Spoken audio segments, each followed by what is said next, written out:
Hello दोस्तों, राधे राधे। आप सभी कैसे हैं? आई होप आप सभी अच्छे होंगे, स्वस्थ होंगे, मस्त होंगे और अपने अपने कामों में व्यस्त होंगे।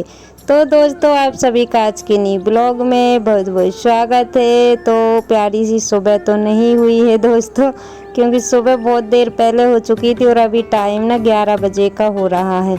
तो मैं जा रही हूँ डॉक्टर के पास, क्योंकि मेरी तबीयत ज़्यादा ही ख़राब है और चलते तो मुझसे बिल्कुल भी नहीं बन पा रहा है।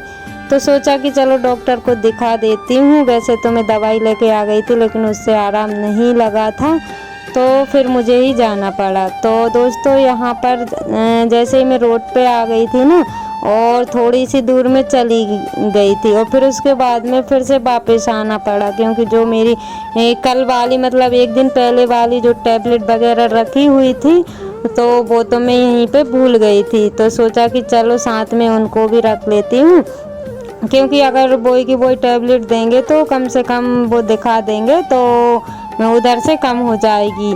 तो बस बोई में लेने के लिए जा रही हूँ, लेकिन यहाँ आके देखा तो ताला बंद है। तो क्योंकि जब भी कहीं जाते हैं तो ताला तो बंद करके जाते ही हैं दोस्तों, और थोड़ा सा मुझे ना टाइम भी लग गया था।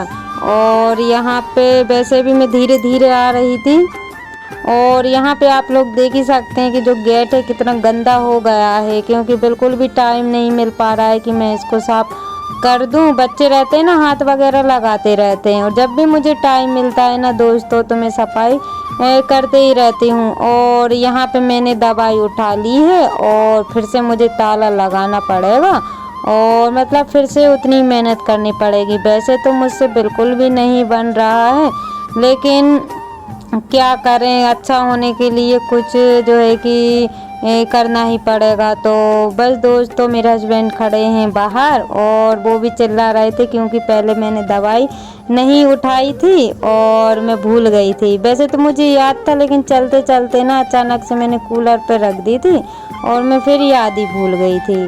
तो दोस्तों, मैं फिर ना भूल गई थी कि मुझे आगे का वीडियो शूट करना था, लेकिन मैं गाड़ी पे जैसे ही बैठी ना, मुझसे बैठते बिल्कुल भी नहीं बन रहा था। तो मैंने फिर ब्लॉग कहीं भी शूट नहीं किया। डॉक्टर को दिखाने के बाद मैं घर आ गई हूँ। तो यहाँ पे आप लोग देख ही सकते हैं कि मेरी किचन का हाल जो है बहुत बेकार है। तो मुझसे तो बिल्कुल भी नहीं बन रहा है कि मैं यहाँ की सफाई वगैरह कुछ भी करूँ। तो हस्बैंड ने बना दी थी सब्जी, और आज सब्जी देख ही सकते हैं कि पूरी सब्जी जला के रख दी है। मतलब जैसी आई उन्होंने बना दी, क्योंकि मुझसे ना बैठते बिल्कुल भी नहीं बन रहा था, इस वजह से फिर उनने सब्जी बना दी थी और फिर मैंने आकर रोटियां सेक दी थी, क्योंकि खाली पेट वाली दवा वगैरह दी हुई थी और इंजेक्शन वगैरह लगाया था, तो थोड़ा सा रिलीफ मुझे मिल गया था। तो दोस्तों, सब्जी तो मैंने रख दी थी। उसके बाद सबसे फटाफट तो लगा लेते हैं झाड़ू, क्योंकि ना अभी सुबह से झाड़ू ही नहीं लगी थी। मुझसे तो बिल्कुल भी नहीं बन रहा था, क्योंकि पैर में इतना ज़्यादा दर्द था कि ना तो मैं बैठ पा रही थी और ना ही मैं चल पा रही थी। और दूसरी बात, और सुबह सुबह ना मतलब इतनी तेज़ लग गई थी कि मैं क्या बताऊं, मतलब मेरे तो प्राण ही निकल गए थे। जैसे पता नहीं क्या हो गया था सुबह सुबह। तो फिर बच्चे तो स्कूल चले गए थे, लेकिन आज मैं नहीं जा पाई थी अपने काम पर। तो दोस्तों, मतलब मेरा कहना तो ये, जिसके घर में अगर कोई करने वाला ना हो तो ये ऐसी मुसीबत तो कभी आना ही नहीं चाहिए, क्योंकि अगर ऐसी मुसीबत आ जाती है ना, तो फिर काम की बहुत दिक्कत पड़ जाती है। भगवान ऐसा दिन किसी को भी ना दिखाए, मैं तो भगवान से यही प्रेयर करती हूँ, क्योंकि जिस पर जो बीतती है ना, वो ही जानता है कि कितनी तकलीफ उसको होती है। तो झाड़ू तो मेरी लग गई थी दोस्तों, और आटा तो लगा के गई हुई थी। तो बना लेते फटाफट से रोटियां, क्योंकि खाना खाने के बाद ही मेरे को दवा खानी है। तो भूख तो मेरे को नहीं लग रही है, क्योंकि मैं टैबलेट वगैरह ले रही हूँ ना, तो मुंह मेरा इतना बेकार है कि मैं और बीमार नहीं थी ना, उससे ज़्यादा मैं गोली खा खा के बीमार हो गई हूँ। तो आप लोग मुझे देख ही सकते हैं कि किस तरीके से बैठ के मैं रोटियां सेक रही हूँ, लेकिन मैं क्या ही कर सकती हूँ, मुझसे बैठते तो बिल्कुल बन ही नहीं रहा था। और जैसे भी बन रहा था दोस्तों, वैसे ही मैंने आप सभी के साथ ब्लॉग बना करके शेयर कर दिया है, क्योंकि अगर मैं ब्लॉग भी नहीं बनाती ना, तो फिर मेरा मन उथल पुथल होता कि आज मेरा ब्लॉग नहीं गया। इस वजह से सोचा जैसा भी बनता है आप लोगों के साथ शेयर करती हूँ, क्योंकि हर औरत समझ सकती है। मुझे लगता है कि जो भी हाउस वाइफ है वो सभी लोग समझ सकती हैं। तो खाना तो मेरा बन गया था, फिर मैं लेके आ गई हूँ खाना यहाँ पे। तो हवा में बैठ के मैं खाना खा लूँगी, क्योंकि खाना खाने के बाद ही दवा वगैरह खाना है। और यहाँ पे आप लोग देख सकते हैं पलंग पे इतने सारे कपड़े धुलने के लिए इकट्ठे हो गए हैं। तो अब मुझसे तो नहीं बन रहा है कि मैं कैसे धोऊं, क्या करूं, मुझे तो कुछ भी समझ में नहीं आ रहा है, क्योंकि बच्चे भी इतने बड़े नहीं है कि वो कपड़े वगैरह धो लें। और मतलब मुझे तो कुछ भी समझ में नहीं आ रहा है दोस्तों। अगर कल तक देखती हूँ, अगर सही हो जाती हूँ तो सारे काम हो जाएंगे। और भर त्योहार में मेरी तबीयत, मुझे पता नहीं था कि इतनी ख़राब हो जाएगी, और मुझे बिल्कुल भी अच्छा नहीं लग रहा। ना तो मैं कुछ बना पा रही हूँ, ना ही मायके जा पा रही हूँ। बस जो है कि दवाई गोली में खाने में लगी हुई, और इतनी सारी दवा दे दी है, आप लोग देख ही सकते हैं दोस्तों। मेरा तो देख करके इनसे ही पेट भर गया है क्योंकि दवा ना, फीवर आया था तभी से खा रही हूँ। फीवर आया तब खाया, फिर ऐसा हाल हो गया तब फिर से खाना पड़ रहा है।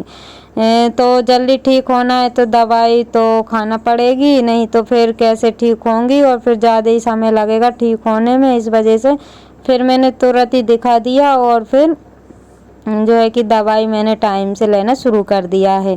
और यहाँ पे एक ट्यूब दी है, तो वो लगा लूँगी तो थोड़ा सा आराम मिल जाएगा। और ये फिर दोस्तों खाना वगैरह खाने के बाद बच्चे भी स्कूल से आ गए थे। अब बारी है इनकी यूनिफॉर्म वगैरह निकालने की। तो आज मैं देखती हूँ कि कौन अपना अपना काम कर लेता है। तो यहाँ पे मैंने इन लोगों से बोल दिया था कि बेटा यूनिफॉर्म वगैरह आप निकाल लो, क्योंकि मैं ना बैठने की भी नहीं बन रही और चलने की भी नहीं बन रही थी। तो अभी तो मैंने जस्ट दवाई खाई हुई है, लेकिन थोड़ी देर बाद आराम मुझे मिल गया था। तो यहाँ पे ये सभी लोग ना, इनका आई कार्ड वगैरह बना हुआ था, तो वो ही दिखा रही थी कि मम्मी मेरा ऐसा बना है, वो बता रही थी मम्मी मेरा वैसा बना है। बस तीनों मुझे दिखाने में लगी हुई थी। तो ये लोग यहाँ से तो अच्छे से जाती हैं, लेकिन वहाँ से आने में इनकी हालत डाउन हो जाती है, क्योंकि बारिश तो नहीं हो रही है, लेकिन गर्मी इतनी ज़्यादा पड़ रही है दोस्तों की, जितनी गर्मी में नहीं पड़ती है इतनी, मतलब उमस हो रही है। तो बच्चों की भी हालत डाउन हो जाती है। तो इन्होंने आकर के ना बैग वगैरह ऐसे ही फेंक दिए हैं, और जूते सॉक्स वगैरह निकालने में लग गए हैं। तो छोटी वाली बेटी को देख ही सकते हैं। तो मैंने इनसे बोला तो बोलने लगी मम्मा मैं शूज तो निकाल लूँगी, लेकिन मुझसे सॉक्स नहीं निकलेंगे, तो आप निकाल देना। तो मैंने कहा ठीक है बेटा। तो मतलब सभी लोग अपने अपने कामों से लगे हुए थे, और मैं बस खड़ी हुई थी दोस्तों, क्योंकि मुझे ना इतनी तकलीफ़ हो रही है कि मैं क्या बताऊं। जिसको अगर ये चीज़ हुई होगी ना, तो उसको बहुत, मतलब उसको पता होगा कि कितनी तकलीफ़ होती है। तो बच्चों ने खाना भी खा लिया था, यूनिफॉर्म वगैरह उनकी रख दी थी मैंने, और अब आ गई हूँ बर्तन साफ़ करने के लिए, क्योंकि सुबह से आज बर्तन भी साफ़ नहीं हुए हैं। और मैंने टैबलेट वगैरह ली ना, तो उससे थोड़ा सा आराम मिल गया था, जिससे कि मैं बैठ पा रही हूँ। तो यहाँ पे बर्तन ना काफ़ी सारे हो गए थे, क्योंकि तीनों बच्चों के टिफ़िन थे, और दूध वगैरह के भी हो जाते हैं। तो बर्तन तो सभी के घर में निकलते हैं, लेकिन हमारी तबीयत जब ख़राब होती है ना, तो थोड़े से बर्तन भी बहुत सारे लगते हैं, बस कुछ भी करने का मन बिल्कुल भी नहीं होता है। तो दोस्तों जो मेरे चैनल पर न्यू हैं, प्लीज़ चैनल को सब्सक्राइब कर लीजिएगा। जो मेरे न्यू सब्सक्राइबर्स हैं, व्यूवर्स हैं, जो लोग मुझे प्यारे प्यारे से कमेंट करते हैं, आप सभी का दिल से धन्यवाद। ऐसे ही आप अपना प्यार और सपोर्ट बनाए रखिएगा, ताकि न्यू न्यू ब्लॉग में आप सभी के लिए ला सकूं। तो दोस्तों पिछले ब्लॉग पर, यानी कि परसों के ब्लॉग पर मीनाक्षी दी का कमेंट था कि सिस्टर आप अपनी जो जगह पड़ी हुई है बाहर, तो वहाँ पे सब्जी लगा लिया करिएगा, तो थोड़ी सी आपको हेल्प मिल जाएगी। तो दीदी सब्जी तो मैं हर साल लगाती थी, लेकिन किसी कारण बस मैं इस बार से सब्जी नहीं लगा पा रही हूँ। तो और एक दीदी का कमेंट था कि सिस्टर ये जो बाहर की जगह है वो क्या आपकी है? तो जी हाँ सिस्टर, ये जगह हमारी है। जहाँ से बाउंड्री उठी हुई है और जहाँ से पेड़ पौधे की मतलब बाउंड्री टाइप की दिखती है ना, तो वो सारी जगह हमारी है। तो दोस्तों इसी के साथ ब्लॉग का करते हैं एंड, मिलते हैं कल न्यू ब्लॉग के साथ। Bye bye, take care.